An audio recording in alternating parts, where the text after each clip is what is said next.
నమస్తే. Welcome to Andhra Prabha. నేను మీ జర్నలిస్ట్ వసంత్. రాజకీయాల్లో హత్యలు ఉండవు.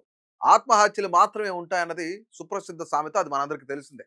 ప్రస్తుతం ఆంధ్రప్రదేశ్ రాజకీయ ముఖ చిత్రాన్ని ప్రధానంగా వైఎస్ఆర్ కాంగ్రెస్ పార్టీ పరిస్థితిని గమనించినప్పుడు ఈ మాట అక్షరాల నిజమనే అనిపిస్తోంది. నేను ఎందుకు ఇలా మాట్లాడుతున్నా అంటే, ఒక ఎన్నికల ఘోర పరాజయం ఒక పార్టీ ఉనికిని శాశ్వతంగా తుడిచిపెట్టలేదు. కానీ ఆ పార్టీ పరాజయం తర్వాత ఆ పార్టీ అనుసరించే వ్యూహాలు, చేసే స్వయంకృత అపరాధాలు ఏవైతున్నాయో అవి మాత్రమే దాని భవిష్యత్తును నిర్ణయిస్తాయి. ఇది నిజమా కాదా? ఎగ్జాక్ట్‌గా నిజం ఇది. ఈ నేపథ్యంలోనే ఏపీ రాజకీయాల్లో ఇప్పుడు ఒకటే చర్చ నడుస్తుంది. అదేంటంటే వైసీపీ పునరాగమనం సాధ్యమేనా? మరి ఈ విషయంపై ప్రత్యేక కథనాన్ని మనం ఇప్పుడు చూసినట్లయితే, కూటమి ప్రపంచంలో కేవలం 11 సీట్లకు పరిమితమైనంత మాత్రాన ఆ పార్టీ కథ ముగిసినట్లు భావించలేం. ఎందుకంటే గత పాలకులు తప్పులను ఎండగడుతూ ప్రజల్లోకి వెళ్లాల్సిన ప్రధాన ప్రతిపక్షం ఆశించిన స్థాయిలో పోరాటాలు చేయడం కూడా లేదు. పూర్తిగా చేతులు ఎత్తేసారన్నది మాత్రం వాస్తవం. రాజకీయంగా ఆత్మహత్య అంటే ఈ దృశ్యమే అవుతుంది, మనకు కనిపిస్తుంది. ఈ కీలక తరుణంలో వైసీపీ అసలు బలం ఎంత? బలహీనతలేంటి? రాబోయే రోజుల్లో ఆ పార్టీ ప్రయాణం ఎలా కొనసాగాలి అనే అంశాల గురించి గనక ఒకసారి చూస్తే, గత సార్వత్రిక ఎన్నికల్లో వైఎస్ఆర్ కాంగ్రెస్ పార్టీ ఊహించని పరాభవాన్ని అయితే మూటగట్టుకుంది. అధికార పీఠం నుంచి కేవలం 11 స్థానాలకి పూర్తిగా పరిమితం అయిపోయింది. చతికిలబడిందని చెప్పాలి, ఒక మాట చెప్పాలంటే. దీంతో ఆ పార్టీ భవిష్యత్తు పైన అనేకమైన అభిప్రాయాలు కూడా వ్యక్తమవుతున్నాయి. ఒక వర్గం వైసీపీ పని అయిపోయిందని చెప్పేసి అంటుంటే, రాజకీయ విశ్లేషకులు మాత్రం క్షేత్రస్థాయి ఏదైతే గ్రౌండ్ లెవెల్‌లో ఉన్న గణాంకాలు, లెక్కలు ఇవన్నీ చూపుతూ కూడా భిన్నమైన వాదనలు వినిపిస్తున్నారనమాట. రాజకీయాల్లో ఓటములు, గెలుపులు సహజం. మళ్ళీ పుంజుకునే అవకాశాలు ఎప్పుడూ ఉంటాయని స్పష్టం చేస్తున్నారు. అయితే ఇందుకు పార్టీ అగ్రనాయకత్వం నుంచి క్షేత్రస్థాయి కార్యకర్తల వరకు కూడా సరికొత్త వ్యూహాలతో ముందుకు సాగాల్సి ఉంటుంది. మరి వైసీపీ పునరాగమనం సాధ్యమేనా అన్న ప్రశ్నకు సమాధానాలు వెతికే ప్రయత్నం చేస్తే మనం, రాజకీయాల్లో ఏది శాశ్వతం కాదు. నేడు అధికారంలో ఉన్నవారు రేపు ప్రతిపక్షంలోకి కూడా రావచ్చు. అసలు ఘోరంగా ఓడిపోయిన వాళ్ళు రేపు అఖండ మెజారిటీతో దూసుకొచ్చే అవకాశం కూడా ఉంది. గతంలో దేశవ్యాప్తంగా, అలాగే ఉమ్మడి ఆంధ్రప్రదేశ్లో ఇలాంటి ఎన్నో ఉదాహరణలు మనం లెక్కలేనని చూసాం. ఒక్కసారి 1977లో ఏం జరిగింది? ఇందిరాగాంధీ ఘోరమైన పరాజయాన్ని ఆమె చవిచూశారు. అయితే కాంగ్రెస్ కథ పూర్తిగా ముగిసిపోయిందని చాలామంది భావించారు. కానీ కేవలం 3 ఏళ్లలోనే మళ్ళీ ఆమె ఏ విధంగా కమ్‌బ్యాక్ ఇచ్చారు? అధికారంలోకి ఏ విధంగా వచ్చారు? అనేది కళ్ళకు కట్టినట్టు క్లియర్‌గా కనిపించింది. అలాగే ఉమ్మడి రాష్ట్రంలో 1994లో కేవలం 26 స్థానాలకే కాంగ్రెస్ పార్టీ అనేది పరిమితమైంది. తర్వాత ఏం జరిగింది? వైఎస్ రాజశేఖర రెడ్డి పాదయాత్రతో అఖండమైన మెజారిటీ 2004లో ఘన విజయం సాధించారు.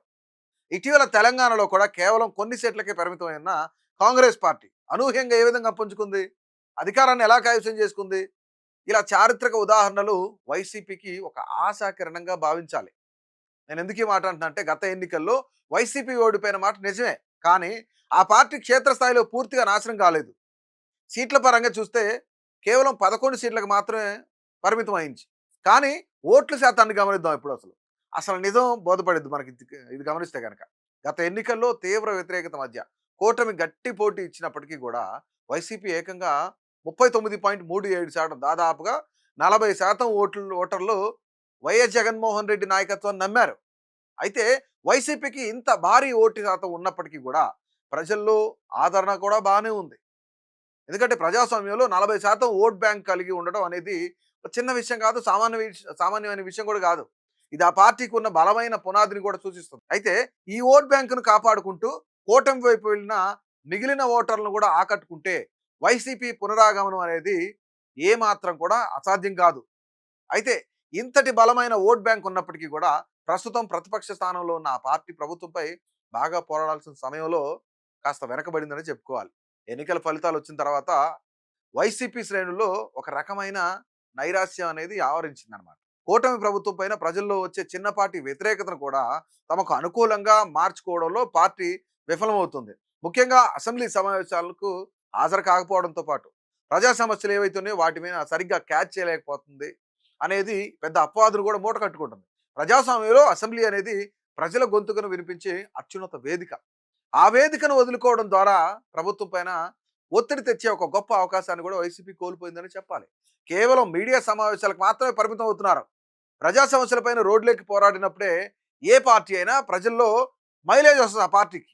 అయితే ప్రస్తుత పరిస్థితుల్లో వైసీపీకి ఉన్న ఒక పెద్ద ఊరట, ప్రత్యామ్నాయ శక్తుల బలహీనత, ఎప్పుడైనా ఒక పార్టీ పూర్తిగా తుడిచిపెట్టుకుపోవాలంటే మరో పార్టీ ప్రత్యామ్నాయంగా ఎదగాలి. ఇక్కడ ఎగ్జాంపుల్ చూసుకుంటే గత ఎన్నికల్లో జనసేన పార్టీ 100% స్ట్రైక్ రేట్‌తో అద్భుత విజయాన్ని అందుకుంది. పవన్ కళ్యాణ్ వైపు ప్రజలు, ముఖ్యంగా యువత అనేది వాళ్ళందరూ కూడా అట్రాక్ట్ అయ్యారని చెప్పుకోవాలి. అలా జనసేన వైపు కొన్ని అవకాశాలున్నా ఆ పార్టీ వచ్చే ఎన్నికల్లో ఒంటరిగా పోటీ చేసి ఎదిగే ఆస్కారం అనేది కనిపించట్లేదు. ఎందుకంటే జనసేన ప్రస్తుతం కూటమి ప్రభుత్వంలో భాగస్వామిగా ఉంది. తెలుగుదేశం పార్టీతో కలిసి ప్రయాణం చేస్తున్నంత కాలం కూడా జనసేన సొంతంగా ప్రాంతీయ శక్తిగా ఎదగడం అనేది చాలా కష్టం. నేను ఎందుకు ఈ మాట చెప్తున్నా అంటే జనసేన ఎప్పుడైతే స్ప్లిట్ అయ్యి బయటకు వస్తుందో అప్పుడు వైసీపీకి వ్యతిరేకంగా ఉన్న ఓట్లు, ప్రభుత్వానికి వ్యతిరేకంగా ఉన్న ఓట్లు ఇవన్నీ కూడా జనసేనకు పడతాయి. అయితే భవిష్యత్తులో కూడా కూటమి పొత్తులు ఇలాగే కొనసాగితే ప్రస్తుత వ్యతిరేక ఓటును చీల్చే మూడో ప్రత్యామ్నాయ శక్తి రాష్ట్రంలో లేకుండా పోతుంది కదా. ఈ సమీకరణాల వల్ల ఇప్పటికీ వైసీపీకి రాజకీయంగా బోలెడన్ని అవకాశాలు ఉన్నాయి, వాళ్ళు వాడుకోవాలి. రాబోయే రోజుల్లో కూటమి ప్రభుత్వం చేస్తున్న తప్పిదాలపైన సరైన దారిలో పోరాటం చేయగలిగితే వైసీపీ ఖచ్చితంగా విజయం సాధించడానికి వీలుంటుంది. ఏ ప్రభుత్వం అయినా అధికారంలోకి వచ్చిన తర్వాత అన్ని హామీలను 100% నెరవేర్చడం అనేది అసలు సాధ్యం కాదు, అది అసాధ్యం ఖచ్చితంగా. సూపర్ సిక్స్ హామీల అమలులో జరుగుతున్న ఆలస్యం కానీ, నిరుద్యోగ భృతి కానీ, ఉచిత ఇసుక విధానంలో లోపాలు కానీ, లాండ్ ఆర్డర్ సమస్యలకు సంబంధించిన అనేకమైన అంశాలు కానీ వైసీపీ గట్టిగా ప్రజల్లోకి తీసుకెళ్లాల్సి ఉంటుంది. తీసుకెళ్తేనే సక్సెస్ అవుతారు. ఈ క్రమంలో కేవలం సోషల్ మీడియా పోస్టులకు పరిమితం కాకుండా క్షేత్రస్థాయిలో ప్రజలతో కలిసి ఉద్యమించాలి. కూటమి ప్రభుత్వం చేసే ప్రతి చిన్న తప్పును కూడా ఎండగడుతూ తాము ప్రజల పక్షాన్ని నిలబడుతున్నామనే నమ్మకాన్ని ఎవరికి కలిగించాలి? వైసీపీ ప్రజలకే కనిపించాలి. అప్పుడే మళ్ళీ వైసీపీ పుంజుకునే అవకాశం ఉంది. ఇప్పుడు వైసీపీ సరైన దారిలో పోరాటం చేస్తే 2029 ఎన్నికల నాటికి బలమైన ప్రతిపక్షంగానో లేదా తిరిగి అధికారాన్ని చేజిక్కించుకోవడం ఏదో ఒకటి జరుగుతుంది రెండిట్లో. రాజకీయాల్లో 5 ఏళ్ళు అనేది చాలా సుదీర్ఘమైన సమయం. ఈ 5 ఏళ్లలో ఎన్నో మార్పులు చేర్పులు జరుగుతాయి. ప్రజల ఆలోచన విధానం మారుతుంది. అయితే ఈ మార్పును తమకు అనుకూలంగా మార్చుకోవాలంటే పార్టీ నిరంతరం ప్రజల్లోనే ఉండాలి. ఇది మొదటి పాయింట్. తమకు సీట్లు లేదా అంటే ఈ ఆలోచనతోనే మాకు సీట్లు లేవు కదా అనే నాయకులు ఇళ్లకే పరిమితం అయితే, పోరాటం ఆపేస్తే మాత్రం అది ఆత్మహత్య అనేది ఖచ్చితంగా చెప్పొచ్చు. కార్యకర్తలో ధైర్యం నింపాల్సిన బాధ్యత అగ్రనాయకత్వం పైన ఉంది. కేసులు, వేధింపులకు భయపడకుండా పోరాడే నాయకులను ప్రజలు కూడా ఎప్పుడు కూడా ఆదరిస్తారు. రైట్, ఇది అక్షరాల నిజం. అనేకమైన సార్లు మనం చూసాం గతంలో కూడా. అయితే వైసీపీ అధినేత జగన్మోహన్ రెడ్డి గతంలో ప్రతిపక్షంలో ఉన్నప్పుడు చేసిన సుదీర్ఘ పాదయాత్ర ఆ పార్టీని అధికారంలోకి తెచ్చిందని చెప్పుకోవచ్చు. ఇప్పుడు మళ్ళీ అదే తరహా పోరాటాలు చేస్తే గనక ఎంతైనా ఆ పార్టీకి అవసరం. అయితే పార్టీ యంత్రాంగాన్ని పునర్వ్యవస్థీకరించి నియోజకవర్గాల వారీగా బలమైన ఇన్ఛార్జీలు నియమించి ప్రజల్లో ఉండేలాగా కార్యాచరణ రూపొందించుకోవాలి. ఓటమి నుంచి పాఠాలు నేర్చుకొని అహంకారాన్ని వీడి ప్రజాస్వామ్యబద్ధంగా పోరాటాలు చేస్తేనే వైసీపీ పునరాగమనం సాధ్యమవుతుంది.